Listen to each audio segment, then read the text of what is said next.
Hello, I'm Fast Lawyer. Today we're going to review Floor Plan 2 VR, a game that was released on the Steam store and the MetaQuest store on April 1st, 2021 by developer Turbo Button. This game normally retails for $29.99. I did not buy this game technically, but I do have a subscription to MetaQuest Plus, and that's how I got a copy of this game as one of the two featured games in April. Floor Plan 2 is a VR puzzle game. It keeps a lot of the same ideas from the original, but it expands on them. You go up and down the elevator just like the original, but here there's some secret rooms and you can actually teleport within the rooms this time. Floor Plan 2, just like the original, is a reimagining of point and click puzzle adventures to VR. It took me 6 hours and 5 minutes to beat the game. That includes the Backside Story DLC, which is included free in the game. I think that's pretty average for completing the game. If you're a puzzle veteran, you'll probably finish this in 3 to 4 hours. I did use the elevator hint or help button pretty often, but it wasn't always very helpful. Floor Plan 2 is running on the Unity engine. Performance seemed okay on the MetaQuest 3 standalone. I didn't really notice any issues. You do have nodal teleportation only, along with snap and smooth turning options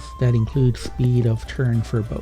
You can play room scale, standing or seated. You do have magnet hands or force grab to easily grab items at a distance, and you can easily change height up and down on the right hand joystick. I am not a big fan of nodal teleportation, but the bigger problem in this game is that the game changes your position when you teleport, and it's something that happens almost each time you teleport, so it does get quite frustrating over the course of about 6 hours to having to keep redo that over and over again. But that was the biggest issue I found in the game. Other than that, I didn't face any other major bugs or issues. I did like the visuals for a Quest standalone title. I thought it looked good, but not great obviously. It's a very colorful, vibrant, low polygon art style. The game kind of reminded me of a Muppets TV style game show almost. Each of the floors were unique and they had a certain charm to them as well, and it was fun to discover each of the floors and how they connected to one another, as well as finding out all the secrets. As far as the puzzles themselves, the core gameplay, I did enjoy most of the puzzles. I found them to be challenging, but if you were observant enough, you're able to solve most of them. However, I did feel that a few of the puzzles had a little bit of a moon logic and it just didn't make sense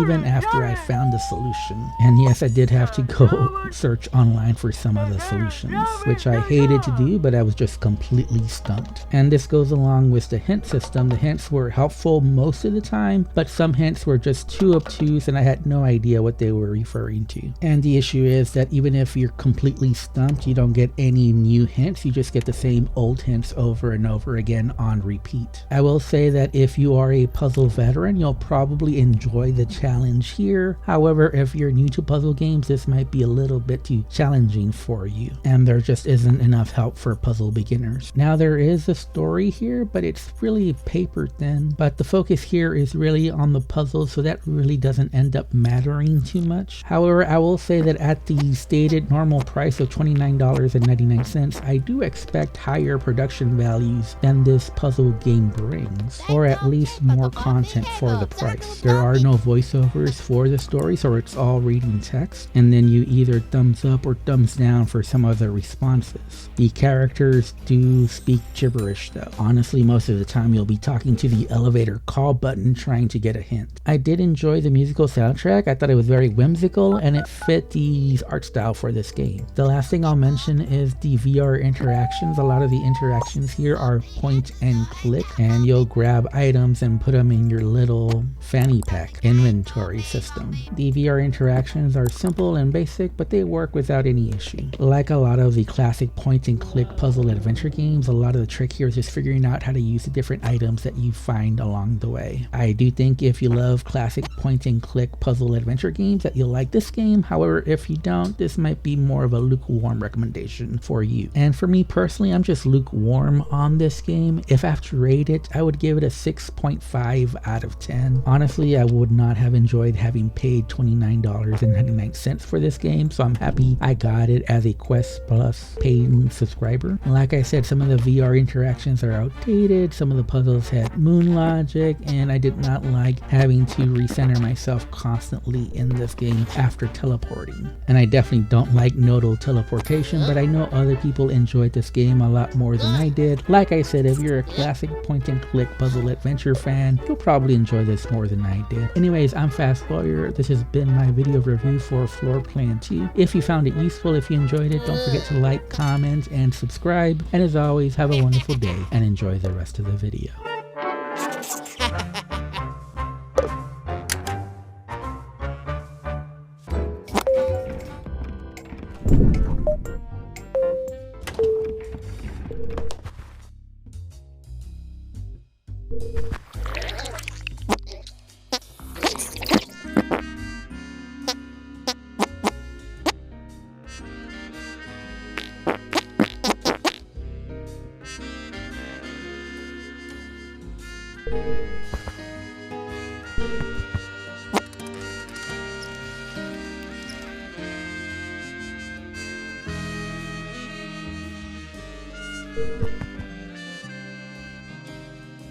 You